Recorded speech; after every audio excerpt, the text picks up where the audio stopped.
Hallelujah, hallelujah, hallelujah, hallelujah, hallelujah,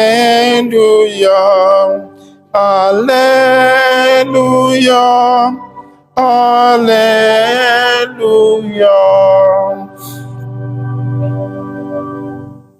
The Lord be with you. A reading from the Holy Gospel according to Matthew. Now after Jesus was born in Bethlehem of Judea in the days of Herod the king, behold, wise men from the east came to Jerusalem, saying, where is he who has been born King of the Jews? For we saw his star when it rose, and have come to worship him. When Herod the king heard this, he was troubled, and all Jerusalem with him. And assembling all the chief priests and the scribes of the people, he inquired of them where the Christ was to be born. They told him, in Bethlehem of Judea, for so it is written by the prophets, and you, O Bethlehem, in the land of Judah, are by no means least among the rulers of Judah. For from you shall come a ruler who will shepherd my people Israel. Then Herod summoned the wise men secretly and ascertained from them what time the star had appeared. And he sent them to Bethlehem, saying, go and search diligently for the child, and when you have found him, bring me word, that I too may come and worship him. After listening to the king, they went on their way.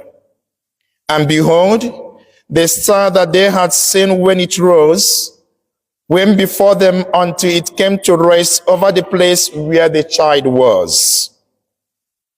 And when they saw the star, they rejoiced exceedingly with great joy. And going into the house, they saw the child with Mary his mother. And they fell down and worshipped him. Then opening their treasures, they offered him gifts, gold and frankincense and myrrh. And being warned in a dream not to return to Herod, they departed to their own country by another way. The Gospel of the Lord.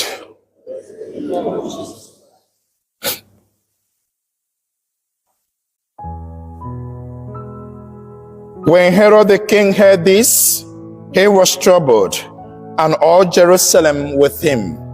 Whereas we have this morning from the Gospel of Matthew, chapter 2, 1 to 12. It is said that good news excites, but not for everyone. Ordinarily, good news brings joy, happiness, hope, and celebration, but not for everyone. The birth of a child is fundamentally regarded as a good news, but not for King Herod and his friends. Because when the birth of Jesus Christ was revealed, was manifested to the whole world, that is Ephiphany, Herod was troubled. He felt that with the birth of this newborn baby, a new rival had just been born. A new competitor had just arrived. An obstacle had just been made clear or has emerged. So he felt threatened. He felt that his throne might be overthrown by this new king. He felt insecure. We knew from the Bible and from the history how he reacted to this perception, a perception that a new rival had just been born. He ordered the killing of babies who were 2 years and below, because he wanted to stop the rising of a new king, the rising of a star. Meaning, therefore, that innocent lives were wasted, families were destroyed because someone felt threatened, someone was insecure. I don't know if you have ever perceived someone as a threat, as a rival, as a competitor, as an obstacle to your success, as an obstacle to your rise, to your achievements. Or has someone ever seen you, treated you, or related to you as if you were a rival to them? You know, when we have this kind of feeling, when we perceive someone as a threat, as a rival, the immediate reaction is to outshine the rival, destroy the rival, and sometimes also to eliminate them, to put them out of business, because for us, they are obstacles to our own shining, our own rising. It is said that life is competition. It is true. But the bigger questions are, who do you compete with? And how do you compete? I think the best competition is to compete with your very self.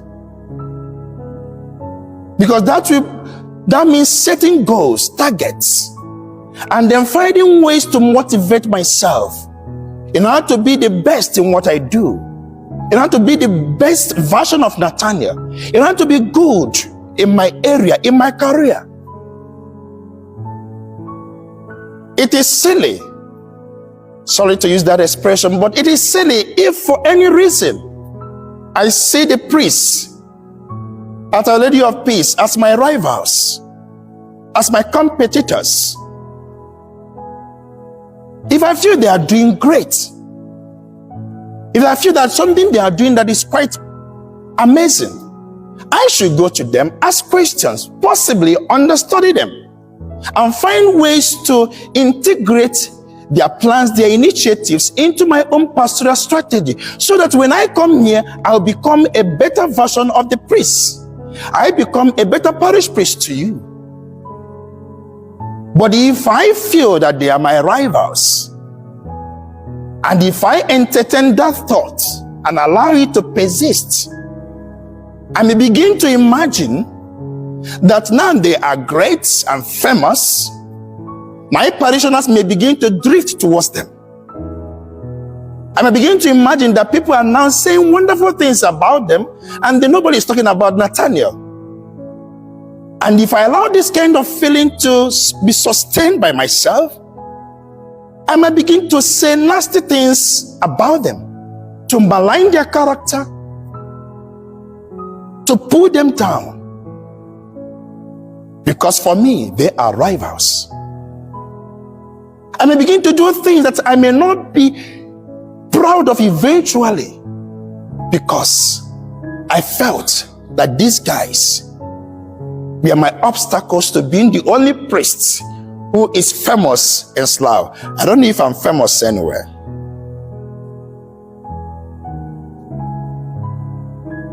How do you handle it when you feel that someone who had just appeared in your workplace or among your friends, they are shining?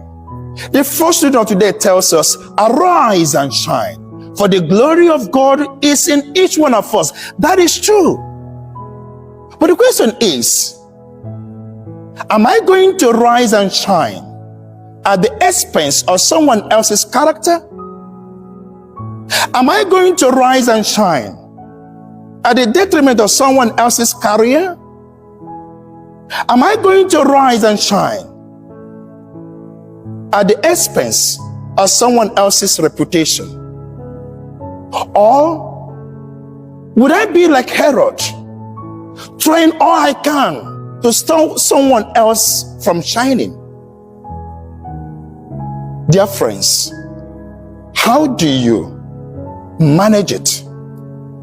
When someone in your workplace, when someone within among your friends, even in the family circle, feels that you are a threat to them, you are a rival to them, either because of your gifts, or because of your qualification, or because of your charisma, or even because of your beauty.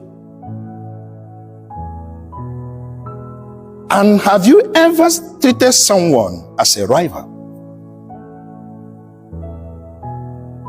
Dear friends, if we continuously compete with people in life, we might eventually become bitter. But if we continuously compete with our own very selves, we will certainly become better. Better.